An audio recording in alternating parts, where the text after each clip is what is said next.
여러분 안녕하세요. 서울경제신문 뉴욕 특파원 김영필입니다. 오늘 좀 큰 건, 좋은 건이 하나 있었습니다.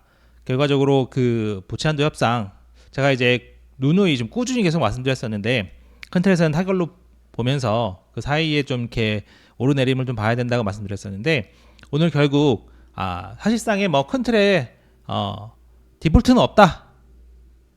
협상이 깨질 일은 없다. 그게 바이든 대통령 그리고 케빈 메카시 입에서 확인이 됐습니다. 그래서 오늘 증시도 1% 넘게 올랐습니다.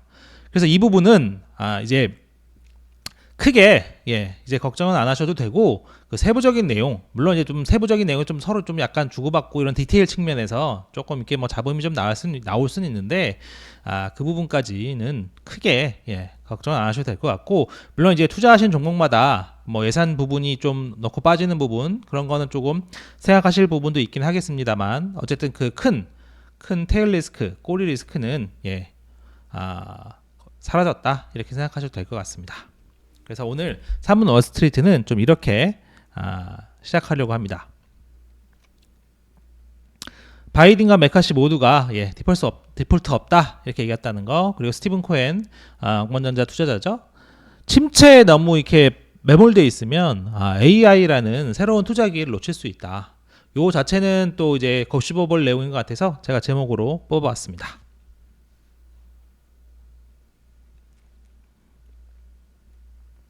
바이든 대통령이 오늘 디폴트 없다고 얘기하는 겁니다. 그래서 오늘도 이제 아침 일찍 또 찾아주신 여러분들 인사 한번 드리고 시작하겠습니다. 라멘트님 감사하고요. 입큰기그린님, 우정현님 반갑습니다. 폴0118님, 이신의 막내님, 이종수님, 써니님 모두 감사합니다. 그래서 이제 오늘 그 지수를 한번 보면요. 나스닥, 그 다음에 S&P, 다우 모두 1% 넘게 상승했습니다. 나스닥 보시면 잠깐 뭐 10시쯤에 잠깐 뭐 빠진 부분도 있었는데 계속 상승했습니다. S&P 500 맵으로 보시면 어제 뭐 테슬라 주주 그 미팅이 있었죠. 신규 모델 뭐 얘기도 좀 약간 뭐 힌트도 주고 그래서 어쨌든 테슬라가 오늘 4.4% 올랐습니다. 많이 올랐죠. 아마존도 한 1.85, 구글 1% 넘게 올랐고 메타도 올랐고 엔비디아 대표적인 AI 주식이죠. 3.3%, 뭐 애플도 0.3%, 마이크로소프트 한 0.7% 이렇게 올랐다. 그렇게 보시면 될 것 같고요. 월세 배치 내용인데 디폴트 하지 않을 거다. 바이든 오늘 얘기하는 건데 여기 이렇게 써 있죠. 나는 알고 있었어. 뭐 이런 건데 제가 어제도 잠깐 설명드렸지만 그 좀 과도한 사실 정치 흐름이나 이런 내용을 잘 알지 못하면 좀 약간 그런 좀 과도한 그 공포 마케팅이라고 해야 될까요? 잘 모르는 분들이 그런 걸 좀 이렇게 좀 과장해서 얘기하는 사람 경우가 많이 있더라고요. 그래서 그런 거에 좀 휘둘리면 안 되겠다. 그런 얘기 다시 한번 말씀드리면서 오늘 국채금리는 뭐 조금 오른 측면도 있었다. 그러니까 이제 이거는 이런 측면에서 보시면 될 것 같아요. 불발됐을 때 이제 안전자산 수요가 급격하게 늘어날 수 있다는 측면 그렇게 좀 해석을 해보면 그건 이제 국채 가격이 하락하는 거니까 그런 측면이 있었는데 이제는 다시 잘 될 것 같다. 그래서 조금 오른 측면이 있었다. 그렇게 해석을 하시면 될 것 같아요. 요거는 좀 약간 헷갈리실 수도 있긴 한데 어쨌든 요거의 전제는 그렇게 보시면 될 것 같습니다. 협상이 불발됐을 경우에는 안전자산 수요가 크게 늘어난다. 그러니까 금리가 하락한다.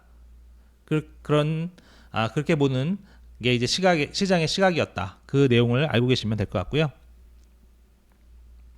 케빈 메카시 이런 얘기 했었고 아침에 CNBC 나와서 그 얘기 했거든요. 그리고 웨스턴 얼라이언스가 예금 증가 소식에 좀 많이 두 자릿수 상승했습니다. 그래서 지역은행 주가들도 좀 오늘 덕을 봤어요. 그런 내용이 있었다는 거. 그래서 이제 오늘 주요 내용들은 사실 이제 그 부채 한도 협상이 가장 좀 중요하고요. 그 사이사이에 좀 타깃 어제는 이제 홈디폰 얘기가 있었는데 오늘 이제 타깃 실적이 나왔기 때문에 타겟이랑 TJ 맥스 그런 것들이 조금 있어요. 그거랑 엮어서 이제 경기 침체 얘기도 좀 있어서 그것부터 조금씩 알아보고 그 다음에 부채 얘기 전해드릴 수 있도록 하겠습니다. 타겟 한번 보실게요. 타겟이 이제 EPS는 잘 나왔습니다. 어닝은 잘 나왔어요. 생각보다 잘 나왔고 매출도 조금 더 좋게 나왔습니다. 전망보다. 그래서 주가는 좀 올랐어요. 근데 이제 오늘 타겟을 보면요, 조금 이제 긍정적인 면, 그러니까 뭐 이제 어닝이 예상을 좀 뛰어넘었다. 매출도 나쁘진 않았다. 뭐 거의 사실 제자리 걸음이에요. 매출은 거의 제자리 걸음인데 어쨌든 그 타겟은 좋은 면과 나쁜 면이 있었다. 그런 측면을 잡고 가는 게 맞을 것 같아요. 그래서 이제 로이터도 좀 이렇게 봤거든요. 타겟이 좀 이렇게 조심스러운 톤을 취했다. 소비자들이 좀 돈을 아낀다. 뭐 그런 거거든요. 그러니까 이제 전반적인 오늘 그 타깃의 그런 이제 어닝콜 내용 같은 거 보면 소비자들이, 그리고 이제 실적 내용을 좀 들여다보면 소비자들이 가급적 그런 불필요한 지출, 그러니까 뭐 공산품 이런 건 사실 안 사도 되는 거잖아요. 먹고 마시고 이런 거는 반드시 사야 되잖아요. 그거는 뭐 안 살 수가 없으니까. 그런 거 말고 이제 어제 제가 이제 그런 얘기 잠깐 전해드렸었잖아요. 타깃이 식료품 비중을 좀 높이고 싶어 한다. 그래서 오늘 결국 실적을 까놓고 보니까 그 재량 지출이라고 하거든요. 보통 이제 써도 되고 안 써도 되는 것들, 그런 것들은 좀 매출이 줄어드는 측면이 있고 결국 이제 식료품 쪽으로 사람들이 몰려가는 것 같아요. 타겟의 실적에서도 보면 그런 게 나오거든요. 그래서 이제 긍정적인 측면은 어닝 같은 거는 좀 생각보다 좋았고 매출도 예상보다 조금 더 나았지만 안 좋은 면들, 결과적으로는 오늘 제가 다시 설명드리겠지만 타겟이 2분기 매출이 좀 안 좋을 것 같습니다. 보시면 2분기에 비교 가능 매출이 이제 그 유통업체들은 비교 가능 매장 매출, 이걸 비교를 많이 해요. 그러니까 이제 최소한 어느 정도 이상 영업을 해서 비교를 할 수 있는 거죠. 전년과 지금을 비교할 수 있는. 올해 갑자기 매장에 들어온 거는 비교가 좀 안 되잖아요. 그러니까 이제 비교 가능 매장 매출을 좀 비교를 많이 하는데 이게 이제 2분기에 마이너스를 좀 볼 것 같다고 합니다. 그리고 그에 앞서 이번에 실적을 발표한 1분기 같은 경우에도 제자리 걸음을 했어요.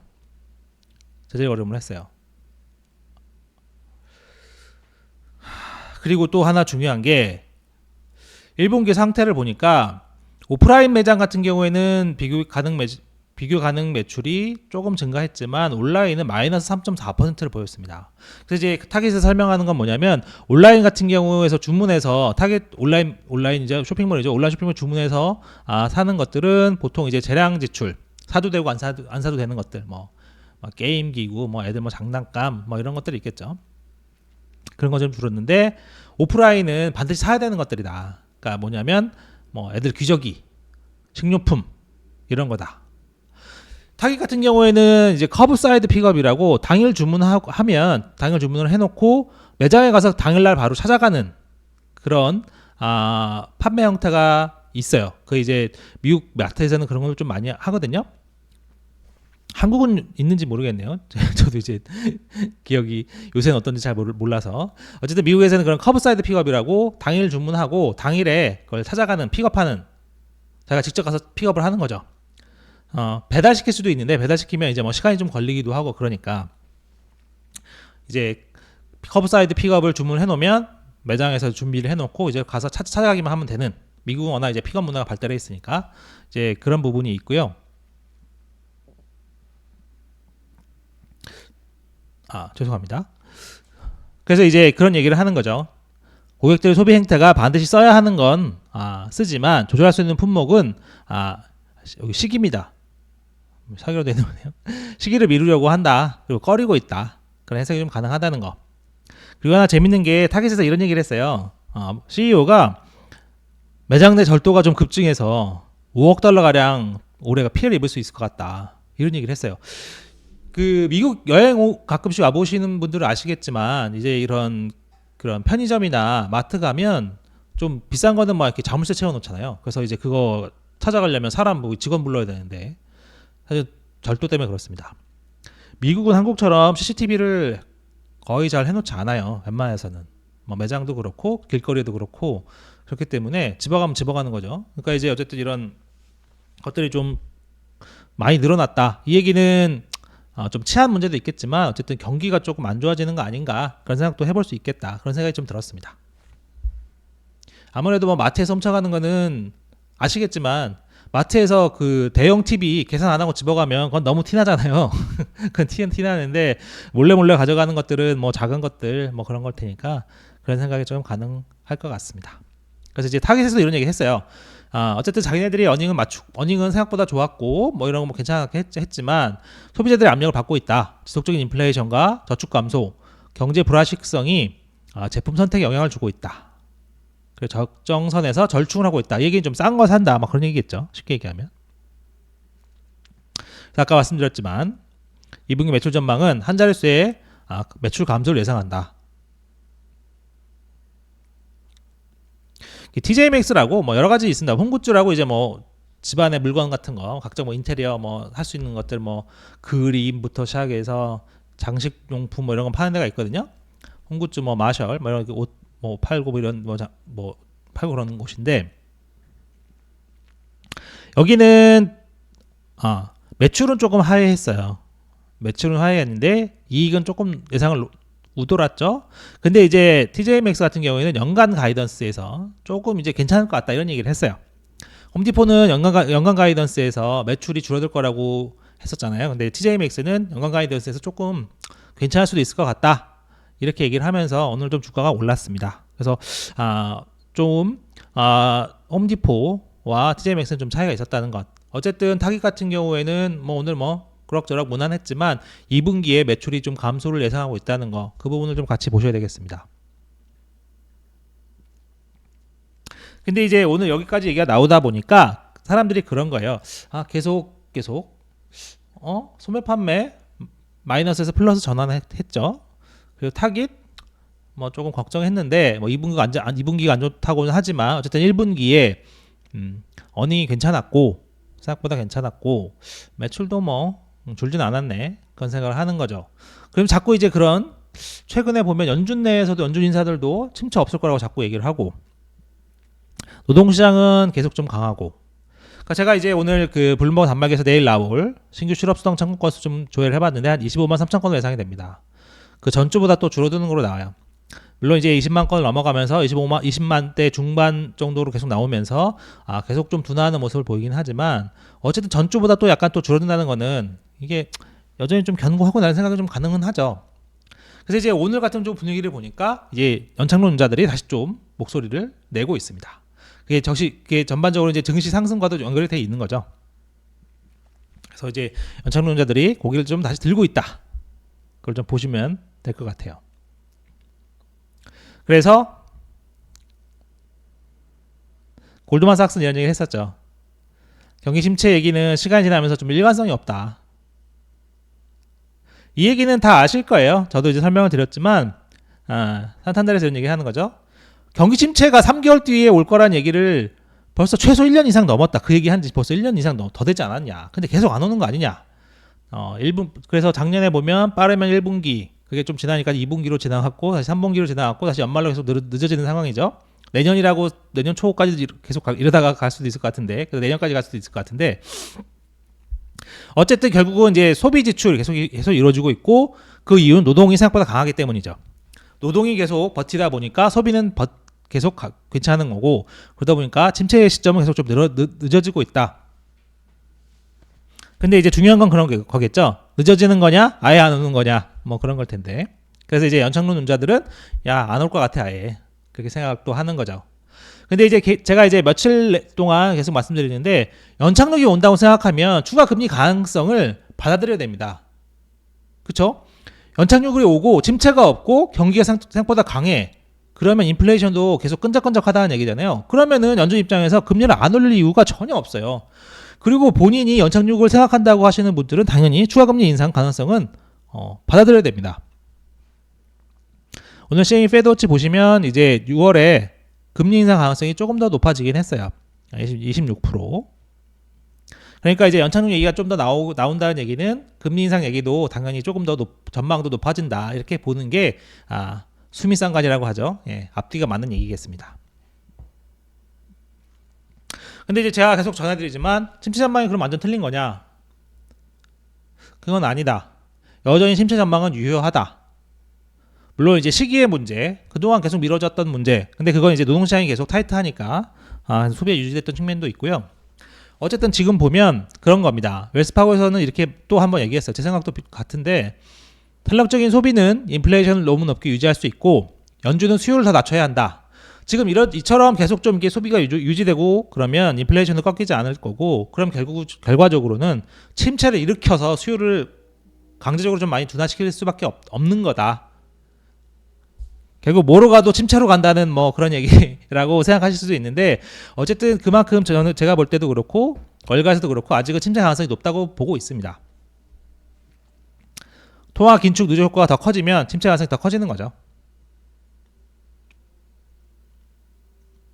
그리고 계속 말씀드리지만 신용기축 요인 침체 확률을 높인다.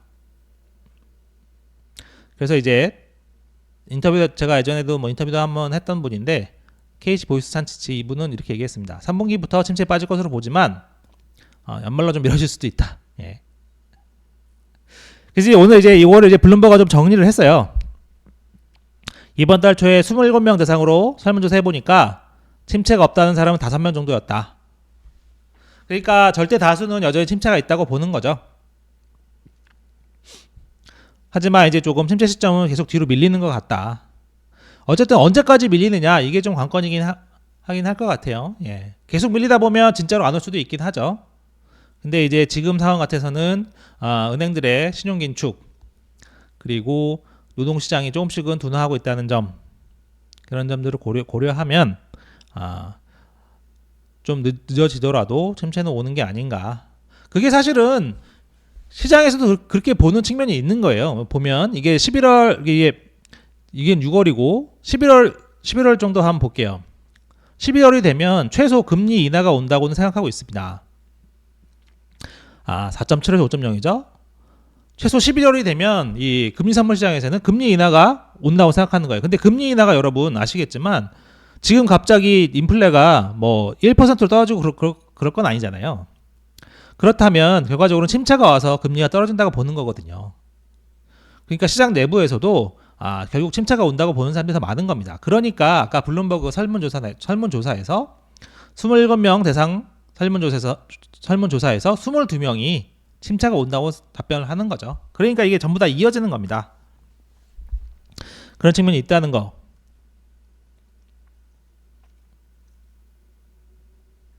그리고 최소한 금리 인하를 주장하려면 침체가 온다고는 생각해야 된다.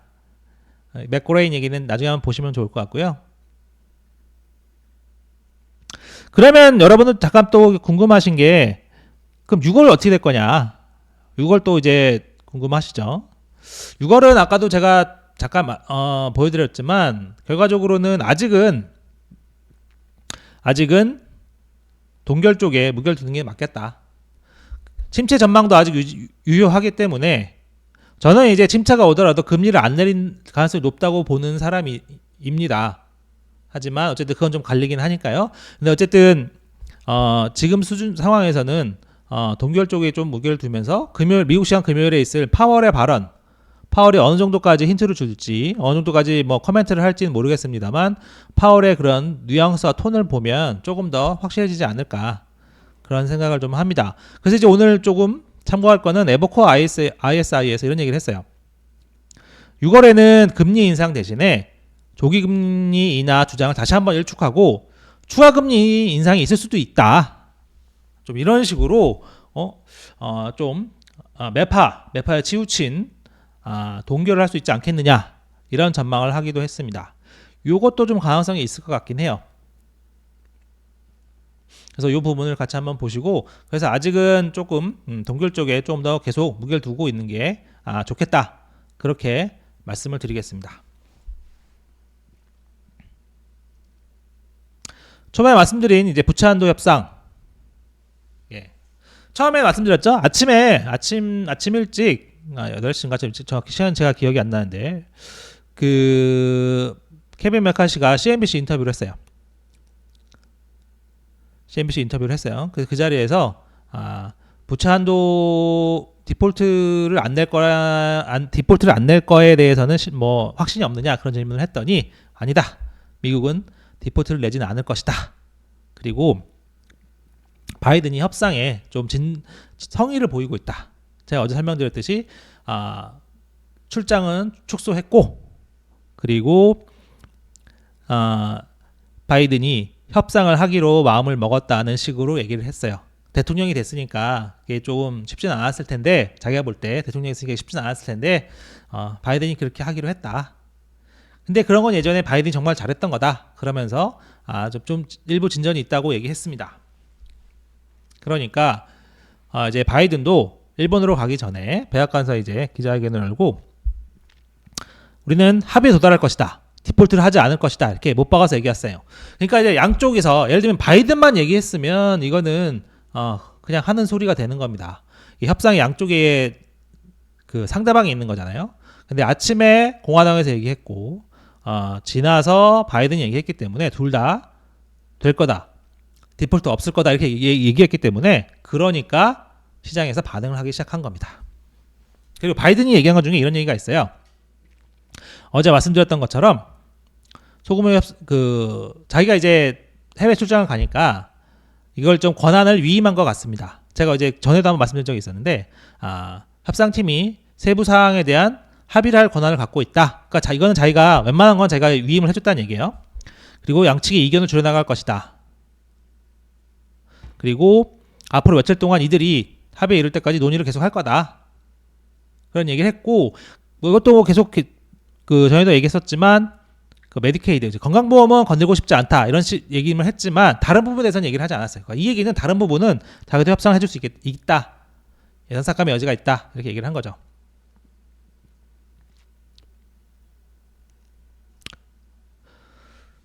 그래서 핌코 같은 경우에 좀 그렇게 얘기도 했어요. 타결이 임박했다. 몇 주가 아니라 며칠 내에 이루어질 수도 있다. 이렇게 얘기를 했으니까 이 부분은 이제 크게 걱정 안 하셔도 될 것 같습니다. 추가로 하나 볼 거는 이 부분이 중요한 것 같아요. 스티브 코엔이라고 그 뉴욕 매츠 구단주예요. 돈이 엄청 많은 사람인데 이런 얘기를 했습니다. 앞에서 뭐 이거 요 문장만 봐도 될 것 같아요. 경기 침체 가능성에 너무 매몰되면 AI에 큰 기회를 놓칠 수 있다. 저도 이제 침체 가능성에서 말씀드리지만 투자할 때는 약간 또 다른 얘기죠. 그러니까 침체 가능성을 알고 있는 것과 그게 침체가 온다고 해서 무조건 모든 종목이 다 떨어지는 것도 아니고 침체 온다고 해서 물론 이제 뭐 아예 손을 투자해서 뗄 수도 있지만 그 사이에서 또 기회가 있는 거니까 그런 부분은 잘 봐야 된다. 결과적으로는 거시경제 측면에서 침체가 오면 거시경제의 플러스 요인은 없는 거죠. 거시경제는 마이너스 요인인 거죠.